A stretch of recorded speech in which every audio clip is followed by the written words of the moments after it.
Oh my God. The FBI also is engaged to assess and address this attack.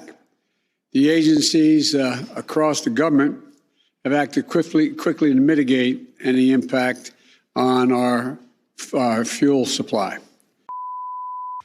Picture this. You are the CEO of the largest fuel pipeline system in the United States, having a lovely dinner with your family on a Friday evening after an exhausting week at work. When all of a sudden, you receive a call. The company's systems have been hacked and has stopped all its operations.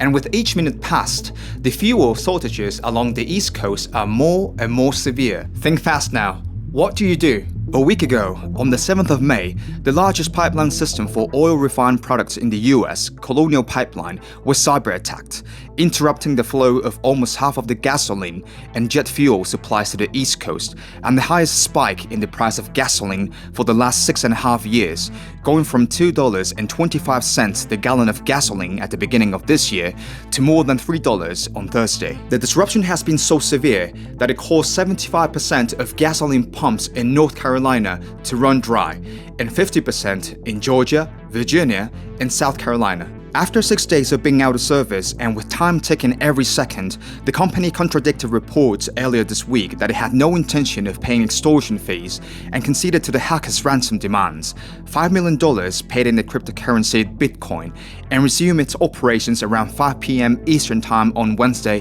12th of May. Colonial Pipeline is a private firm that controls the 5,500-mile or 8,851-kilometer pipeline carrying gasoline, diesel, and jet fuel from the Texas Gulf Coast to New York Harbor, and its pipeline networks account for 2.5 million barrels per day, and also include a vast array of sensors, valves, and leak detection tools linked not only to the pipelines, but refineries and power plants. The FBI has confirmed that the group behind the cyber attack is called DarkSide, believed to have roots in Eastern Europe, possibly Russia, and called for meetings at the White House to determine whether the attack purely looked for economic gain in the form of a ransom or more serious implications, like foreign nations seeking to disrupt the country. The President of the United States, Joe Biden, is expected to announce an executive order in the coming days to strengthen North American cyber defenses, and has said there is no evidence that the Russian government is behind this attack. Mr. President, if you can't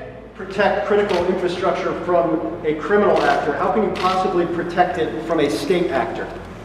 We can do both, and we will. Do you think Russia is involved at all implicitly with that attack?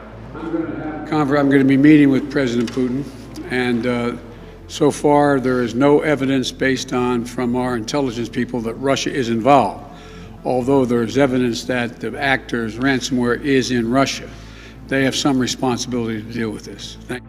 The New York Times reported that to many officials who have struggled for years to protect the United States' critical infrastructure from cyber attacks, the only surprise about the events of the past few days is that they took so long to happen. Back in February this year, a hacker tried to poison the water supply of Old Smart City in Florida after gaining access to the water system and subsequently trying to pump up the levels of sodium hydroxide, or lye, a very corrosive chemical used to control the acidity of the water, but at high levels may cause irritation to the eyes and skin and temporary loss of hair.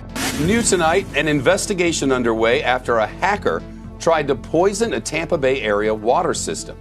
Authorities say they boosted the amount of a chemical in Oldsmar, Florida's water supply up to dangerous levels. Now, this happened on Friday, just 2 days before the Super Bowl. The Pinellas County Sheriff says the hacker increased the amount of sodium hydroxide in the water from 100 parts per million to 11,000. This is obviously a significant and potentially dangerous increase. Sodium hydroxide, also known as lye, is the main ingredient in liquid drain cleaners. It's also used to control water acidity and remove metals from drinking water in the water treatment plants. The sheriff says a worker noticed someone remotely moving his mouse on his computer and quickly reversed that change before it could do so much damage. According to the CDC, high exposure to sodium hydroxide, or lye, can burn your eyes, damage your skin, and cause temporary hair loss. Surprisingly enough, DarkSide conveyed that their goal is, and I quote, to make money and not creating problems for society. From today, we, DarkSide, introduce moderation and check each company that our partners want to encrypt or hack to avoid social consequences in the future, and I end quote. However, they did not define what moderation represents for the group, which portrays itself as a digital Robin Hood, stealing from companies other than hospitals, funeral homes, and non-profits, and donating part of its proceedings to charities, most of which have turned down the offer. A clue to the origins of DarkSide lies in its code. Apparently, DarkSide avoids victims whose default computer languages are either Russian, Ukrainian, Georgian, or Belarusian. If you are a regular to this channel, you know very well how important coding is for us. And here's one of the reasons. Just because you would not leave the door to your apartment wide open when you're not there, companies need to invest in very robust cyber defenses or doors to prevent these virtual breaking and entering from happening. So there you have it, folks. Hope you enjoyed this episode of Cyberstruck, and we will see you very soon in the next one. Take care.